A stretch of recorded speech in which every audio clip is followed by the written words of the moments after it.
In a candid discussion with Dr. Jordan B. Peterson, Pierre Poilievre, leader of Canada's Conservative Party, firmly rejected the allure of what he described as the global utopian delusion influencing many world leaders.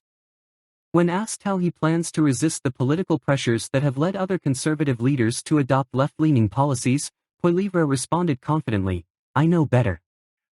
How do you how do you feel about the probability that if the Conservatives in Canada take power, that they'll be enticed into this global utopian delusion that seems to have enveloped so many leaders, kind of regardless of their political stripe? What do you think, if anything, can inoculate you or has inoculated you against that? I know better. Well, elaborate. What do you mean?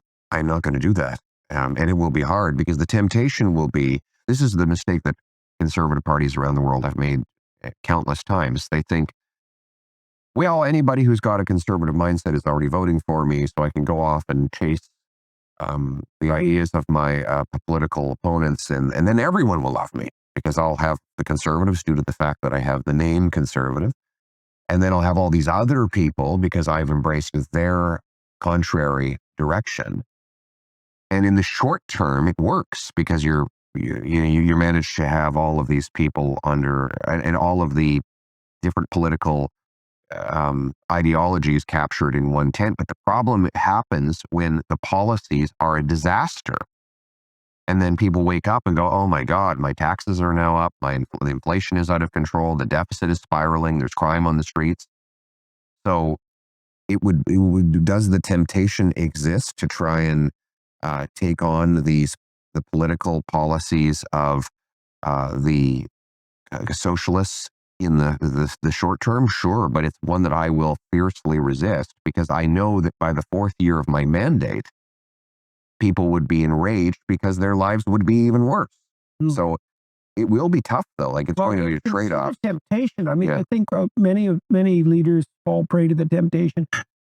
Poilievre elaborated on the dangers of compromising core conservative principles for short-term political gains, pointing out that attempts to court opposing ideologies often result in policy failures and widespread public dissatisfaction. He warned that such strategies might initially seem effective but ultimately lead to increased taxes, spiraling deficits, inflation, and rising crime rates. The temptation exists to try and take on the political policies of the socialists in the short term. Sure, but it's one that I will fiercely resist because I know that by the fourth year of my mandate, people would be enraged because their lives would be even worse, Poilievre said. This conversation reflects Poilievre's broader critique of Prime Minister Justin Trudeau's leadership, which he often describes as overly centralized and ideologically driven. He has previously accused Trudeau of expanding state control over key aspects of Canadian life, including economic policies and media regulation. Poilievre's comments underscore his commitment to conservative principles and his determination to avoid what he views as the pitfalls of political compromise. His stance has been well received among conservative supporters, who see it as a reaffirmation of national sovereignty and a resistance to globalist agendas. In his dialogue with Peterson, Poilievre acknowledged the challenges of maintaining such a principled stance but expressed confidence in his resolve. It will be tough, though, it's going to be a trade-off, he admitted. The conversation highlighted a clear ideological divide in Canada's political landscape, with Poilievre positioning himself as a steadfast advocate for conservative values amid what he sees as growing pressures to conform to globalist and socialist trends.